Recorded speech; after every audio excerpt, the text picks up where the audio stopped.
Hey, it's Tom Hughes. We're on Main Street in downtown Redwood. We're going to talk with Jay Owens again. Hi, Jay. Hello, how are you? Good. We have a guest today. Yeah, I've got my inspector here, Josh Hrabe with Bolton & Mink. He's been out here watching actually last year's project, and now he's here again this year inspecting the grading and the concrete work. And then I have my inspector, Jared, who's not here today. He does the underground work. But as you can see, we don't have underground work going on right now. We're doing surface work, so that's a good sign. We're building a road here. We like being above ground. Yes, that's right. Yeah. So what are you inspecting?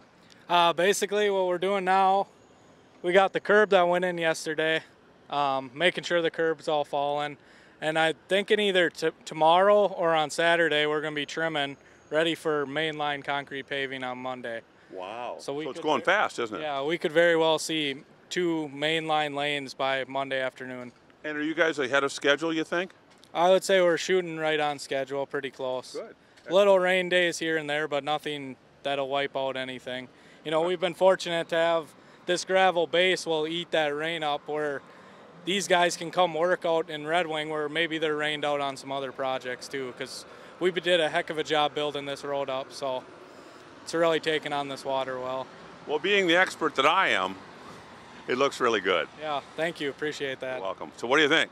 Well, that's what I was going to comment on. I was surprised when I came out after it rained, and we had some fairly heavy rains. I thought we weren't going to be able to work and put curb and gutter down, but this road is just hard as can be the day after, and I think it's the subdrain. Josh talked about we have a subdrain system in place here that pulls the water from under the curb to our catch basins with drain tiles. So that and good material and a good sand base and a good rock base, we're ready to build right after a rain. So that's helped us try to get back on schedule from the rain days that we have had. So let's go do a quick inspection of the curb and gutter here on the way. All the curb you're seeing here was done by a machine yesterday. Really?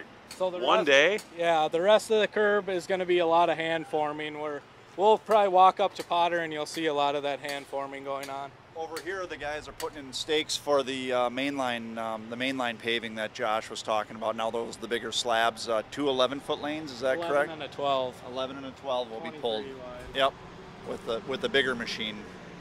So what are the stakes for? The stakes hold up the string line that set the grade, so the machine rides on that string line, tells them how to the grade of the roadway and the pitch of the road and everything.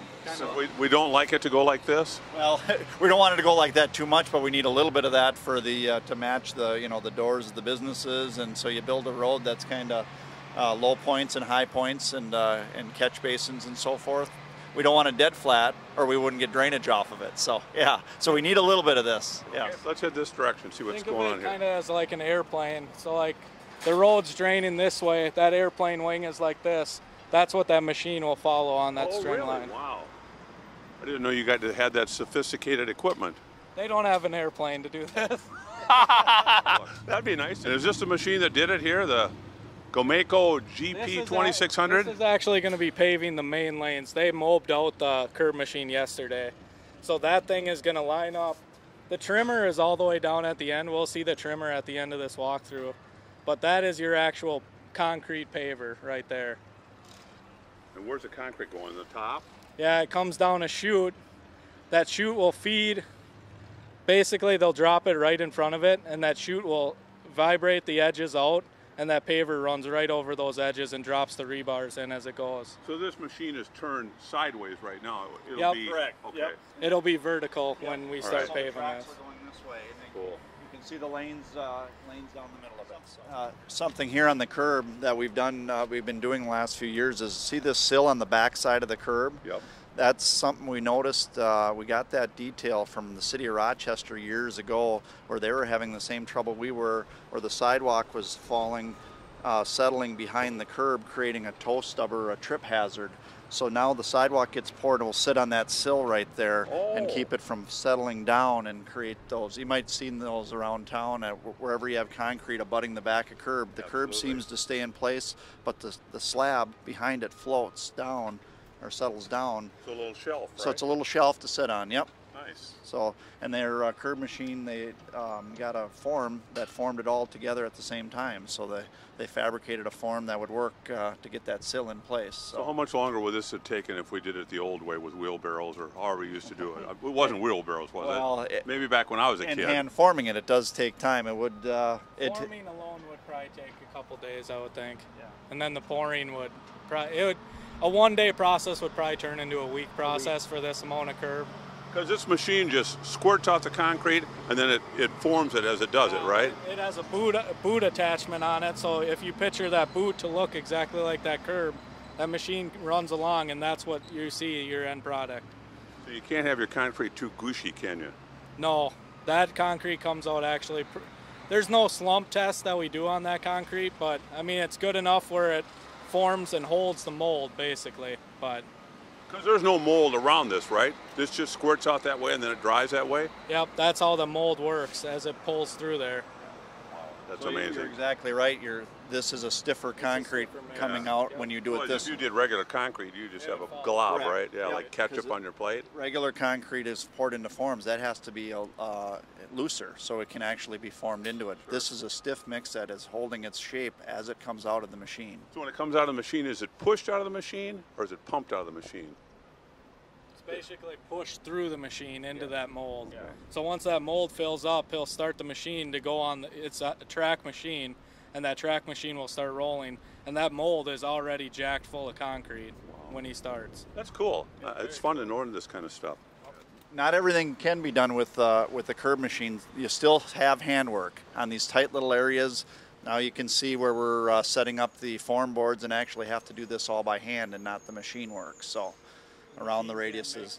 Can't make these tight angles and these tight radiuses and stuff like that. This is the young guys that have to do this, right? Yeah. The guys that just You'll started. see them down the block. There's always got to be work for the new guys, doesn't there? Yeah. Yep. Okay, here's where we're talking about not everything can be done with a machine, so this is the handwork portion here. They're doing this radius, tying into this catch basin. All the form boards are set. We're at the corner of Potter and Main right here. So the machine curb is done, the machine's been moved out, and everything else that's going to have to be done is going to be hand formed and poured in place. So, well, the machine looks a little different than what the guys are doing by hand. I'm not critiquing what they're doing, but it does look a lot different. Yeah, and they'll finish it and it'll look good when they get done, and they'll cure it and everything like that. But there is more work to this, and it definitely takes a lot longer. So look at that, 6 guys versus 1 machine. Yeah, well, and then the machine has a driver and the guys that finish behind it, but it's so much quicker to machine curb in. Wow. Yep. Nice. But one thing about this, these radiuses is, and you've probably seen it on our last phase, is there's a lot to do behind here as far as setting the grades to meet the ADA, the compliance for the access for wheelchairs and ADA requirements. So a lot of it is setting up, measuring from the existing points where we got to connect to existing concrete and existing parking lots, and making sure all the ramps are done appropriately. If you go down to the chamber, you can kind of see those ramps are very depressed, very detailed ADA work is done to make sure we're meeting all the federal requirements. I'm Tom Hughes. Thanks for watching Red Wings Channel 6.